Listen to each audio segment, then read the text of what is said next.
1 billion Africans rely on traditional cooking methods including wood, charcoal, and even paraffin. The use of these polluting fuels is responsible for 4 million deaths a year attributed to indoor air pollution. Yet, the African continent holds 60% of the world's renewable energy reserves. In this issue of Decryptage, Fatih Birol, Executive Director of the International Energy Agency, shares his vision of Africa's growth through clean energy. Mr. Fatih Birol, welcome to Africa 24 English. Mr. Birol, the International Energy Agency has co-organized the first Clean Cooking Summit to encourage energy innovation and democratize access to clean cooking. Why was it important, even urgent, to promote clean cooking in Africa, when in fact burning of wood and coal only accounts for 2% of global greenhouse gas emissions? So we are an energy organization, and we look at all the energy data of the world. And when I look at the data, I see that there is one data that disturbs me very much, which is that in Africa, especially in sub-Saharan Africa today, 4 out of 5 families use primitive cook stoves by using wood, agricultural waste, animal waste for cooking, and the fumes, the smokes coming from the cooking is a major cause of premature death for women and children in sub-Saharan Africa. Every year, more than 500,000 women and children die prematurely because of the smokes coming from the primitive cook stoves. And this can be changed. This can be changed easily.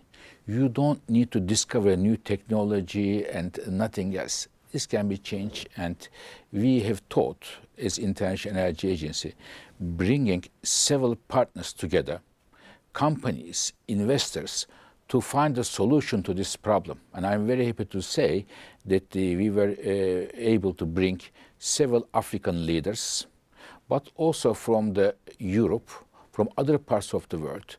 And they are going to, tomorrow at our summit, they are going to announce substantial amount of financial pledges in order to address this problem. In my view, this is one of the largest, starkest inequities in the world, that in the 21st century, 500,000 women and children die prematurely because of the primitive cook stoves. With this meeting, I believe it will be a turning point in the history of addressing this critical issue. Africa has one of the best reserves of both renewable and non-renewable energy. The IEA, which you lead, estimates that 60% of the best resources of solar energy are in Africa, and that the continent could produce 5,000 megatons of hydrogen per year. And yet, 600 million people still live without access to electricity. Why is this? What are the obstacles to harnessing this natural potential? You're completely right. When we look at the picture today, in the entire world, the cheapest source of generating, producing electricity is solar, wherever you go. And again, Africa alone gets about 60% of all the world's solar radiation. However, there is still about 550 million people who have no electricity in sub-Saharan Africa. And when you look at it, I tell you one number. In the electricity we produce from solar in entire sub-Saharan Africa is less than electricity from solar produced in Belgium. So think about the map of the world. How big is the sub-Saharan Africa? And how many people live there, and how much solar comes to sub-Saharan Africa, and think about the Belgium. So this is a major problem, and it is the reason there is a need for the multilateral development banks, such as the World Bank, African Development Bank, to help the African countries to finance this clean energy, clean electricity, especially solar investments. And I believe tomorrow's meeting will also give a strong boost to that. The IEA estimates that investment of $25 billion is needed. Although the continent currently has the lowest rate of use of modern energy sources, energy demand is increasing every year. What levers should be put to ensure that the African continent uses this enormous solar potential and puts an end to this energy insecurity? I think when we look at Africa, there is a lot of energy sources: solar, hydropower, natural gas, wind, all of them. And Africans themselves need to decide which of these energy sources, how much they are going to use at home. Because there are many projects now, for example, hydrogen projects, the African countries with the European countries and with the other countries. But I believe Africa should produce energy for its own economic development, for its own social development. It is the reason I believe Africa should make most of its solar resources, hydropower, and natural gas resources. Some people say Africa shouldn't use natural gas. I don't agree with that because the emissions coming from the Africa's using natural gas is so small that it doesn't make any change in the global climate trends. So Africa should choose whatever the best is for Africa, rather than looking at the other parameters. Of course, the sustainable choices for Africa is best for Africa and for the rest of the world, but it should be Africans who should decide what kind of energy sources they are going to use.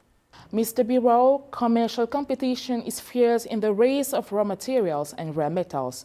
Africa alone has 70% of the reserves that are essential for the energy transition. The appetite of developed countries for this potential accentuates the risk of destabilization for certain regions of the continent.